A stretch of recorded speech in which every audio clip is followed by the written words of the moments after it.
जैसा जीवन लेने के बाद भी उनके भीतर से सम्यक दर्शन की लौ खत्म नहीं हुई। और इसलिए उन्होंने फिर बाद में समझ लो कि एक प्रयोग अपने जीवन की घटना ही जैसे समझ लो प्रस्तुत की कि वो ग्रस्त भी अच्छा है।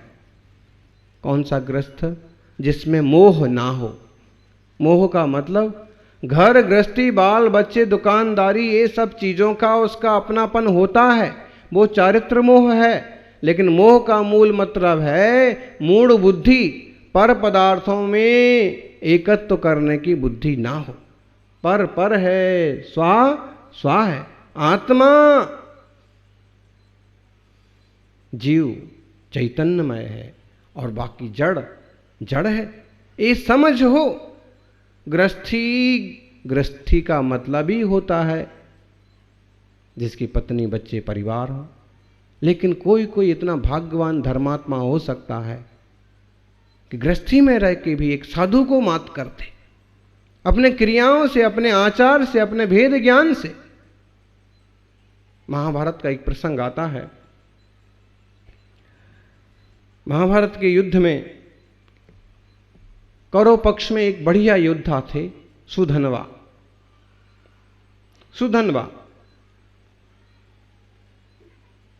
अर्जुन और सुधनवा का युद्ध होना, आमने सामने हो गए। काफी टाइम तक युद्ध चला लेकिन कोई भी हारने को तैयार नहीं।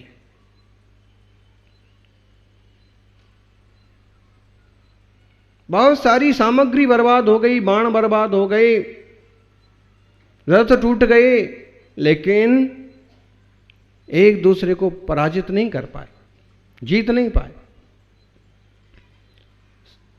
बड़े लोगों ने बैठ के निर्णय किया कि ऐसे ही खेल करेंगे तो ये महीनों तक चलता रहेगा, जय पराजय का निर्णय ही नहीं होगा। अब आप दोनों योद्धाओं को एक अवसर दिया जा रहा है। सिर्फ 3 बाण का युद्ध है और इसमें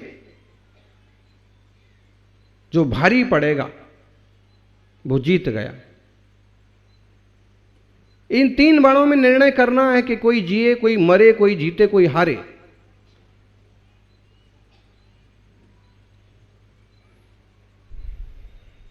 और नहीं तो उसके बाद आप लोगों को युद्ध छोड़ देना पड़ेगा, आमना सामना छोड़ देना पड़ेगा। क्षत्रिय डटे रहते हैं जब तक जय पराजय ना हो जाए, लेकिन इस निर्णय के सामने आपको झुकना पड़ेगा। वही हुआ।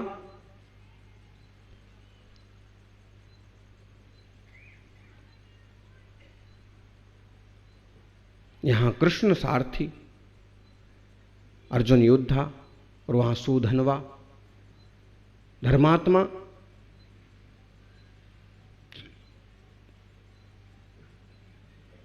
पहला बाण छोड़ने की घोषणा हुई। कृष्ण जी ने घोषणा की, अर्जुन ने बाण चढ़ाया। कृष्ण जी ने घोषणा की, जीतना तो अर्जुन को चाहिए ना। उनने कहा कि मैंने गोवर्धन पर्वत उठाने में जितने सारे जीवों की रक्षा की, जितना पुण्य किया, वो सारा का सारा पुण्य अर्जुन के बाण के साथ जाए और सामने वाले को पराजित कर दे। एक घोषणा सुधनवा ने सुनी। सुधनवा ने भी अपनी एक घोषणा की।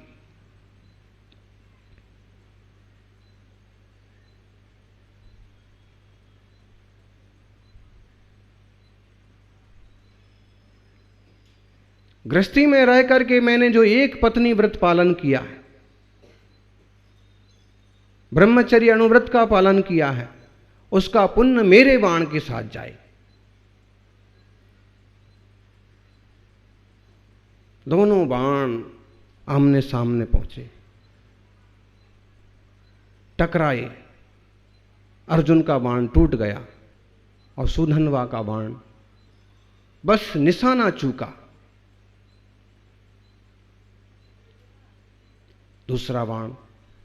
दूसरा बाण चढ़ाया, दूसरा अस्त्र उठाया। फिर कृष्ण ने कहा, द्रौपदी की लाज बचाने में उसकी रक्षा करने में मेरा जो पुण्य हुआ, वो सारा पुण्य अर्जुन के इस दूसरे बाण के साथ जुड़ जाए, सामने वाले दुश्मन को खत्म कर दे। उधर सुधनवा ने अपना अस्त्र उठाया और उसने प्रतिज्ञा की,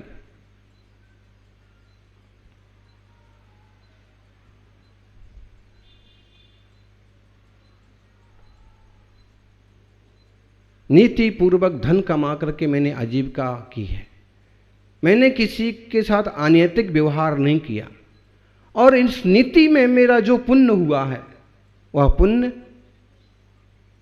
मेरे बाण के साथ जुड़ जाए। इस बार फिर अर्जुन का बाण कट गया। सुधनवा का कुछ नहीं हुआ, फिर भी निशाना चूक गया। तीसरा बाण उठाया, इससे निर्णय हो जाना चाहिए कौन हारा कौन जीता। फिर कृष्ण ने कहा कि मैंने इस जीवन में बहुत सारे सत्कर्म किए हैं, पिछले जन्म में भी मैंने बहुत सारे सत्कर्म किए, अब की बार सारे के सारे सत्कर्म मेरे, पुण्य मेरे अर्जुन के इस बाण के साथ, तीसरे बाण के साथ, और अर्जुन की विजय हो। सुधनवा ने अपनी प्रतिज्ञा की, मैंने निस्वार्थ जीवन जिया है, स्वार्थ के कारण से मैंने किसी को कष्ट नहीं दिया, मैंने किसी को दुख नहीं दिया। निस्वार्थ सहज व्यवस्थित ग्रस्त जीवन जीने का मेरा जो पुण्य हो वो मेरे बाण के साथ जुड़ जाए। फिर दोनों बाण आमने सामने आए, टकराए, टूट गए।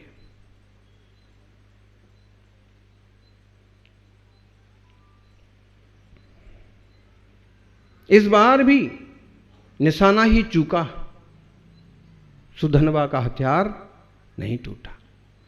ये सब कुतूहल स्वर्ग के देवता देख रहे थे।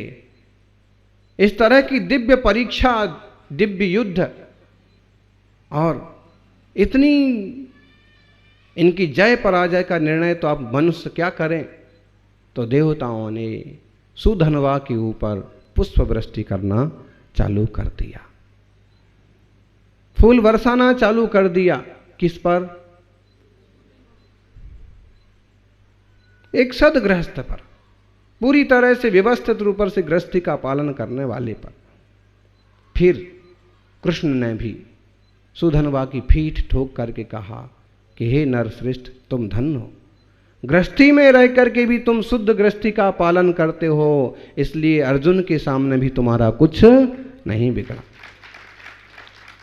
साधुओं का जीवन तो श्रेष्ठ है ही, लेकिन कोई कोई भाग्यवान गृहस्थ भी अपना श्रेष्ठ जीवन जीता है, और श्रेष्ठ रीति नीति धर्म बुद्धि के कारण से कोई दुश्मन उसका कुछ नहीं बिगाड़ पाते हैं, खोटे परिणाम उसका कुछ नहीं बिगाड़ पाते हैं, असाता आदि का उदय भी उसका कुछ नहीं बिगाड़ पाते।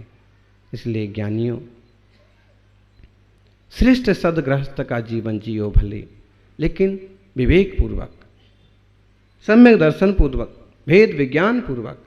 ऐसा ना हो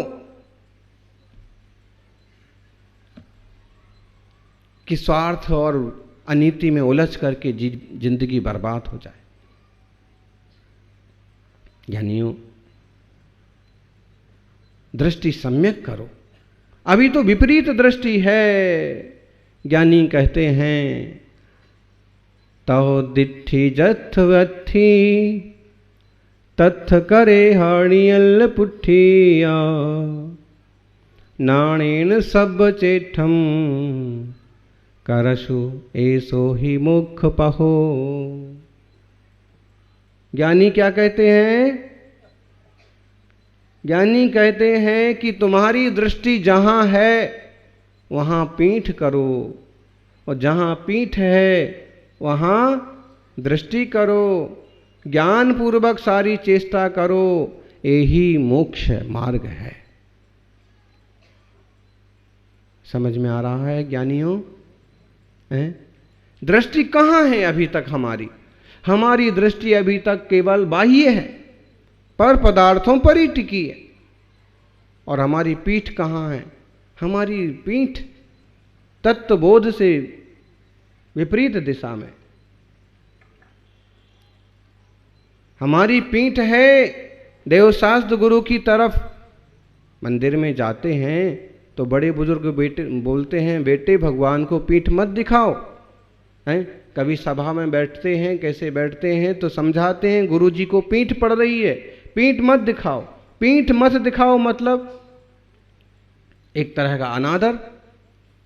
द्रव्य से तो हम पीठ नहीं दिखा रहे, सामने आ गए और हमने पीठ नहीं की, यूं विनय से उसी तरफ मुख करके पीछे कदम रखते हुए बाहर निकलते हैं। धर्मात्मा कुछ श्रावक ऐसे भी देखने को मिलते हैं कि मंदिर का बड़ा सारा प्रांगण भी एक एक कदम पीछे की तरफ पांव रखते हैं, मुड़ के नहीं जाते हैं, अपितु नजर भगवान की तरफ रहती है और पांव उल्टे रखते हुए जाते हैं। विनय का भाव है। और दूसरा भाव है कि जितनी नज़र तुम्हारे पर टिकी रहे उतना ज़्यादा पुण्य।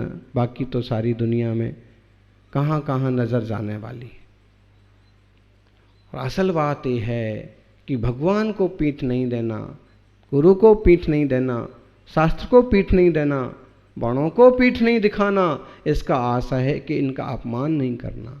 और खास अर्थ इसका यही है कि तत्व के प्रति मुख नहीं होना, विमुख नहीं होना, धर्म के विमुख नहीं होना, धर्म के सम्मुख होना, धर्म से उल्टा नहीं चलना। बड़ी मुश्किल से तो नर्तन पाया है, बड़ी मुश्किल से मिला ये नर्तन, गंवाने के काबिल नहीं है। ऐसे बड़ी मुश्किल से मिला है देव दर्शन, गुरु वचन, शास्त्र प्रवचन, गंवाने के काबिल नहीं है।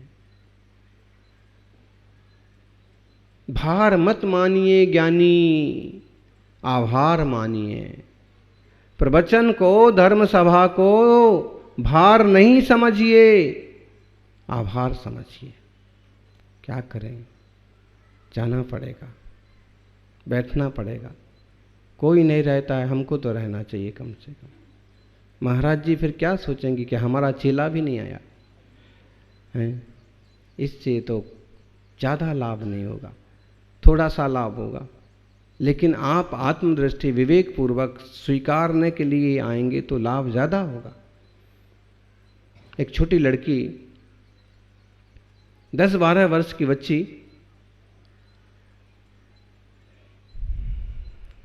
गिरनार जी का पहाड़ चढ़ रही है, शिखर जी का पहाड़ चढ़ रही है, और 2-2.5 साल का उसका छोटा भाई उसके कंधे पर है, उसकी गोद में।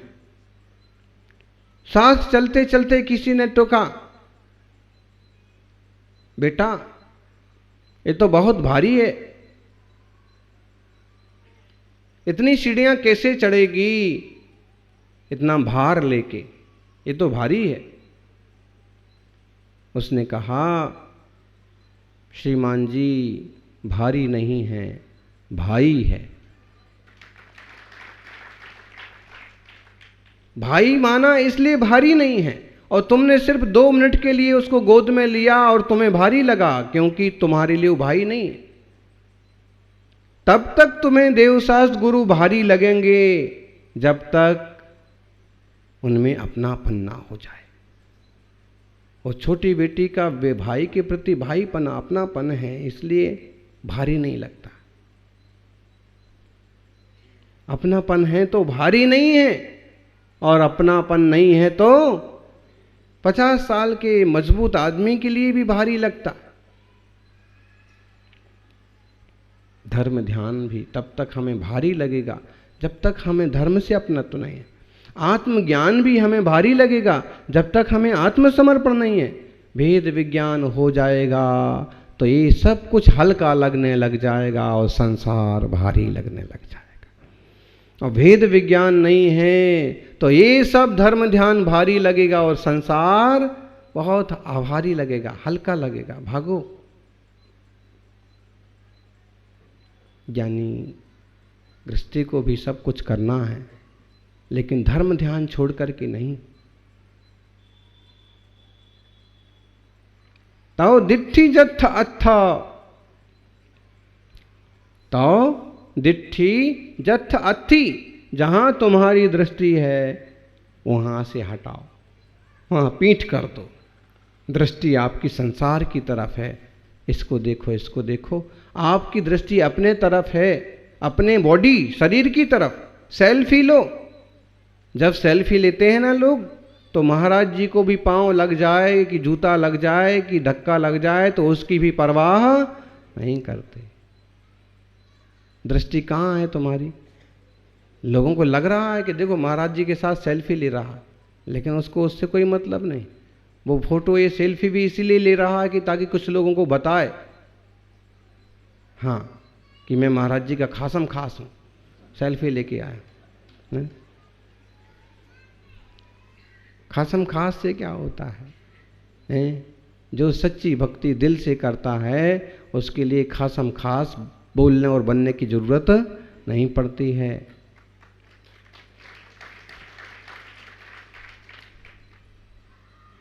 यूं आ जाता है ध्यान में कि अमुक श्रावक रोज आता है, आज क्यों नहीं दिखा?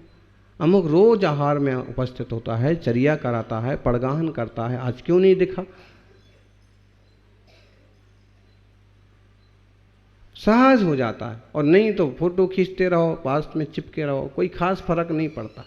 उसमें भी हमारे जैसे जो निष्प्रही साधु हों, ज़्यादा लेखा जोखा नहीं रखने वाले, लगता होगा कभी कभी हमारी प्रवृत्तियां भी लोगों को बुरी लगती होंगी। बुलाते नहीं हैं, कुछ बताते नहीं हैं, कुछ बोलते नहीं हैं, कुछ करते नहीं हैं, जो कहते नहीं हैं, तो क्या करें हम? हैं? अगर कुछ जरूरी है तो आप लोग सामने से आके उस पर चर्चा कर लोगे। बहुत जरूरी है तो कभी हम उस इशारा कर देंगे, बाकी तो शांत बैठने में ही ज़्यादा आनंद है। हम अपने धर्मशाला में शांत बैठे हैं और आप भी हमारे पास आके शांत बैठने का, हाँ, मुनि संघ के सानिध्य में शांति से धर्म की 2-4 बातें सुनने का।